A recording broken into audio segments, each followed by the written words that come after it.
అందరికీ నమస్కారం అండి.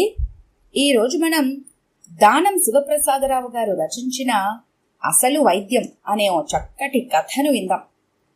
ఇక కథలోకి వెళ్దాం. దిగులు పడుకోయి భుజంగం, ఈ రోజుల్లో షుగర్ ఎవరికి లేదు చెప్పు? నాకొచ్చే 15 ఏళ్ళయింది. జాగ్రత్తగా మందులు వాడుకుంటూ అప్పుడప్పుడు క్రమం తప్పకుండా టెస్టులు చేయించుకుంటూ ఉంటే షుగర్ ఏం చేస్తుందోయ్? డైట్ కంట్రోల్లో ఉండు, డాక్టర్ అన్నీ చెప్పే ఉంటారు కదా, అనునయంగా అన్నాడు సహోద్యోగి వెంకటాచలం. తలూపాడు భుజంగం. ఎవరు చెప్పినా ఇదే మరి. మాయదారి దరిద్రపు షుగర్ జబ్బు 40వ వచ్చి చచ్చింది కదా. ఏదో వృద్ధాప్యంలో వస్తే ఎలాగోలా అఘోరించేవాణ్ణి. వైరాగ్య భావన ముఖంలో స్పష్టంగా కనిపిస్తోంది భుజంగం ముఖంలో. మొన్న ఈ మధ్యనే జ్వరమొచ్చి హాస్పిటల్కి పోతే యథాప్రకారం యథాశక్తిని పరీక్షలన్నీ వ్రాశారు భుజంగానికి. ఆ పరీక్షల్లో తేలింది బ్లడ్ షుగర్. ఇంకే ఉంది, పాతాళానికి జారిపడిపోయినట్లుగా ఫీల్ అయ్యాడు. 40కే 80 వచ్చి పడ్డట్లుగా బాధపడిపోసాగాడు. మాటిమాటికి పరీక్షలు. ఇష్టంగా తినే స్వీట్లు మానేశాడు. ఎవరైనా తింటుంటే చూసి ఆనందించడమే మిగిలింది. కడుపు నిండా తృప్తిగా తినే తిండికి ఇక చెల్లుచీటి. దీనికి తోడు ఉచిత సలహాలు దుంప పెంచసాగాయి. వ్యాయామం తప్పనిసరి అన్నారు. సరే, ఎలాగో 5ంటికే లేవటం, కాస్తంత ఊరి బయట దాకా వెళ్లి రావటం మొదలైంది. పొద్దున్నే లేవడం ప్రాణాంతకంగానే ఉన్నా ప్రాణాల మీద తీపి గుండెల్లో తన్నడం వల్ల తప్పనిసరి అయింది. ఆ మధ్య తెల్లవారుజామునే లేచి నడుస్తుంటే వీధిలోని కుక్కలు వెంటపడ్డాయి. వెంటపడమేమిటి, ఓ మాయిదారు కుక్క పట్టి పీకిరంత పనిచేసింది. అందుకనే ఇక నుండి వాకింగ్కి వెళ్లేటప్పుడు ఓ స్టిక్ ఉంచుకోమని భార్యామని మంగా సలహా ఇవ్వటంతో కర్ర పుచ్చుకొని నడవటం మొదలుపెట్టాడు. కొంత ఆత్మరక్షణగా ఉన్నది ఇప్పుడు. అవురా, కర్ర చేతికొచ్చింది. మంగ కాస్త తిండి పుష్టిగల మనిషి. పొద్దుకూకులు ఏదో ఒకటి నములుతూనో మింగుతూనో ఉండాల్సిందే. ఇన్నాళ్ళు భుజంగానికి ఏమీ అనిపించలేదు, కాని ఈ మాయదారి రోగం వచ్చి నోరు కట్టేసుకోవాల్సినప్పటి నుండి మంగ ఏమైనా తింటుంటే ఎందుకు పొద్దుగూకులు ఏదో ఒకటి నమలటం, రోగాలు తెచ్చుకోవటం, నోటికి విశ్రాంతి ఇయ్యవా? విసుక్కోవటం మొదలుపెట్టాడు. అటు చూడటమే కంటకప్రాయంగా తోచసాగింది. రోగం నీకుగాని నాకా అనలేదు, కాని శృతిమించితే మంగ ఎప్పుడన్నా అలా వాత పడుతుందేమోనన్న భయమూ లేకపోలేదు భుజంగానికి. ఆహారపు కోతలతో చిక్కి సగమయ్యాడు భుజంగం. దాని గురించి ఆలోచించుకోయి భుజంగం. తోటివారు, స్నేహితులు, వాకింగ్ అసోసియేషన్ సభ్యులు ఎందరూ ఎన్ని విధాలా ధైర్యం చెప్తున్నా భుజంగానికి అదే ఆలోచన. ఈ జబ్బు గురించి రకరకాల వ్యాఖ్యానాలు వింటున్నాడు. దినపత్రికల్లో ఆరోగ్య పేజీలు, టీవీల్లో నిపుణుల సలహాలు, ఏదీ వదలటం లేదు. ఇదొక్కసారొస్తే పోదు, నియంత్రణే మన చేతుల్లో ఉంది. రకరకాల ఉచిత సలహాలు, దీర్ఘకాలిక జబ్బులకు అందరూ డాక్టర్లే అన్నట్టుగా సలహాలు. జిహ్వచాపల్యాన్ని అణుచుకోవడం కష్టతరమైంది కాబట్టి భుజంగానికి షుగర్ హెచ్చుతగ్గులు కానరావడం మొదలైంది. ఇదిగో భుజంగం, నేను మొన్న కేరళ మూలికల వైద్యం తీసుకున్నానోయ్. పోస్టు ద్వారా తెప్పించుకో, నెలకు 3000. బాగా పనిచేసింది. ఇప్పుడు హాయిగా స్వీట్లు కూడా తింటున్నాను నేను. రోజుకు 2 సార్లు కడుపు నిండా అన్నం తింటున్నాను. ఓ పరిచితుని సలహా తెప్పించాడు భుజంగం. వాడే విధానం దానిలోనే ఉంది. కడుపంతా అదొక రకంగా నులిపెట్టసాగింది మొదటి రోజు వాడగాని. పైగా ఇది వాడుతూ మీ మందులు మీరు కంటిన్యూ చెయ్యొచ్చునన్న సలహా కూడా ఇవ్వబడింది. ఓహో, ఏం ప్రయోజనం కనబడలేదు. మందు పొడి మధ్యలోనే ఆపేశాడు. ఈ కడుపులో తిప్పడం బాధ తన వల్ల కాదని. ఇదిగో మిత్రమా, నేను మొన్న నల్లమల కొండ వెళ్ళొచ్చాను. అక్కడ బీపీ షుగర్లకు ఇదిగో ఈ చెక్క ఇచ్చారు. రాత్రంతా నీళ్లలో నానబెట్టి పొద్దున్నే పరగడుపునే ఓ 4 స్పూన్లు తాగు. కాస్త చేదుగా ఉంటుంది.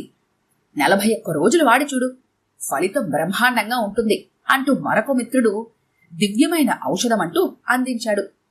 ఇదేదో బాగానే ఉండేటట్టుంది. రాత్రంతా ఒక చిన్న గిన్నెలో ఈ చెక్క ముక్కడు నీళ్లలో ఉంచాడు. పొద్దున్నే తీసి కళ్ళు గట్టిగా మూసుకొని మంగ ఎందుకీ ప్రయోగాలంటూ వారిస్తున్నా గుటుక్కున మింగేశాడు. అంతే, మరి కాసేపటికి కళ్ళు ఒళ్ళు తిరగటం, కాళ్లలో శక్తి క్షీణించటం జరిగిపోయింది. మంగ ఈ స్థితిని గమనించి కాసింత పంచదార తెచ్చి భర్త నోట్లో పోసింది. కాసేపటికి తేరుకున్నాడు భుజంగం. మంగ 4 చీవాట్లు పెట్టింది. బిక్కమొహం వేశాడు భుజంగం. ఆ సాయంత్రం మిత్రుణ్ణి అడిగాడు. జరిగిన ఉదంతాన్ని వివరించాడు. అరెరే మిత్రమా, నీకిచ్చిన చెక్క మొత్తాన్ని నీళ్ళలో పెట్టావా? దాన్ని విరిచి ఒక చిన్న భాగాన్ని మాత్రమే నీళ్ళలో మునిగేటట్టు ఉంచాలి. ఇది చెప్పటం మరిచాను. మరేం పర్వాలేదులే, రేపట్నుంచి ఈ రకంగా వాడు అన్నాడు. ఇదిక వాడానో మంగ కర్ర పుచ్చుకోవటం ఖాయం. ఈ రసవైద్యం వికటించటంతో తిరిగి ఇంగ్లీష్ వైద్యమే శరణ్యమని భావించి వాడటం తిరిగి మొదలుపెట్టాడు. ఎన్ని రకాల మూలికా వైద్యాలు చేయించుకుంటున్నా ఇంగ్లీష్ వైద్యం ఆపింది లేదు పెద్దగా. ఆ మధ్య వాకింగ్ ఫ్రెండ్ ఇచ్చిన సలహా బాగా నచ్చింది. చూడు మిస్టర్ భుజంగం, అన్ని జబ్బులకు మూలం మనం తినే ఆహారం. దాన్ని కంట్రోల్ చెయ్యి. కూరగాయలు తిను, అల్పాహారానికి బదులుగా. ఆకుకూరలు, జొన్న రొట్టెలు తిను. అందరికీ తెలిసిందేగా అన్నాడు. ఇది నచ్చింది భుజంగానికి. మొదట్నుంచి డాక్టర్లు చెప్తున్నా అంతగా పట్టించుకోలేదు. జొన్నన్నము, జొన్నాంబలి, జొన్న పెసరు, జొన్నెల తప్పని అంటూ శ్రీనాథ కవి సార్వభౌముడు పల్నాటి వాసుల గురించి ఆనాడు చెప్పాడు. నిజంగా పల్నాటి వాసులందరూ ఎంతటి అదృష్టవంతులో కదా, ఆరోగ్యవంతులో కదా. జొన్న రొట్టెలు తినుకుంటూ గుర్తు చేసుకోసాగాడు భుజంగం. ప్రతిరోజు ఆకుకూరలు గిల్లి శుభ్రం చేసి రుచిగా ఉండేటట్లు చేసి పెట్టలేక వాపోయేది మంగ. ఇక అన్నం ముట్టనగాక ముట్టను, చూడు నా పాతివ్రత్యం అంటూ 4 రోజులు అచ్చం రొట్టెలు, ఆకుకూరలు తినేసరికి కడుపు నొప్పి, తిప్పటం, వికారం మొదలైన లక్షణాలు కనిపించాయి. ఓ యబ్బా మంగా, ఒక్క పూటైనా అన్నం తినాలోయ్. నిన్న డాక్టర్ గారు చెప్పారు, రాత్రిపూట రొట్టి తింటాలే అంటూ మార్పు చేశాడు మెనూను. భుజంగం వీధిలో చివర ఉండే నాగిరెడ్డి ఓ రోజున మాటల సందర్భంలో, భుజంగం గారు, ఎందుకు మీరు ఇంత అవస్థ పడుతున్నారు? నేను చూడండి, ఏమాత్రం పథ్యం ఉండదు. రోజు ప్రొద్దుట ఒక అరగ్లాసు కాకరకాయ రసం తాగుతాను, అంతే. బేషుగ్గా ఉన్నాను. ఈ వయసులోనే మీకెందుకండి ఇన్ని పథ్యాలు అన్నాడు. ఈ మాటకు ప్రభావితుడైన భుజంగం రాత్రివేళ జొన్నరొట్టెకు గుడ్ బై చెప్పి పొద్దుటే కాకరకాయ రసం తాగటం మొదలుపెట్టాడు. ఓ వారం తాగి సుష్టుగానే భోజనం చేస్తూ రెగ్యులర్ మంత్లీ చెకప్ చేయించుకున్నాడు. షుగర్ తగ్గలేదు. 200 ఆ పైనే ఉండసాగింది. కాళ్ల పెక్కల తీపులు, కాస్తంత తల తిరగటం మొదలైంది. డాక్టర్ గారు మందు మోతాదు పెంచి వ్యాయామం గట్రా అలవాట్లు మామూలుగానే చెప్పి పంపారు. భుజంగానికి ఓ అలవాటుంది. ఏ విషయమైనా 10 మందికి చెప్పుకుంటే గాని నిద్ర పట్టదు. వాళ్లు కొత్త పాత అని లేదు. ఈ నేపథ్యంలో పక్కింటి పోర్షన్ వారి తాలూకు బంధువు ఒక ఆయన, 80 ఏళ్లకు పైగా ఉన్న పెద్ద ఆయన వచ్చాడు. చాలా ఆరోగ్యంగా, హుషారుగా, ఉల్లాసంగా కనిపించాడు. ఆయన ఆరోగ్య రహస్యం కనుక్కోవాలి అనుకున్నాడు భుజంగం. పరిచయాలు, మాటల సందర్భంలో తన గోడును వెళ్లబోసుకున్నాడు భుజంగం. పెద్దాయన నవ్వాడు. చూడండి భుజంగం గారు, మీకో రహస్యం చెప్పనా?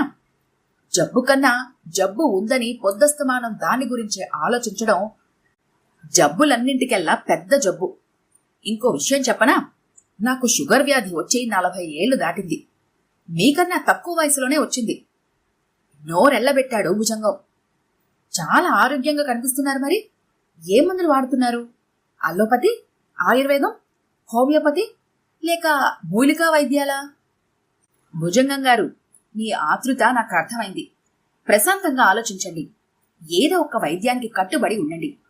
ఎందుకు 25 ప్రయోగాలు అవసరమా? మీరు చేసిన పొరపాట్లు ఏమిటో మీకే అర్థమవుతాయి జాగ్రత్తగా ఆలోచిస్తే. పచ్చికూరలు, ఆకుకూరలు, జొన్నలు, రాగులు, రొట్టెలు ఇవన్నీ ఆరోగ్యప్రదమే. ఇన్నాళ్ళు ఉన్న ఆహారపు అలవాట్లను ఒక్కసారిగా వదిలేసి పూర్తిగా వీటిపైన ఆధారపడ్డారు.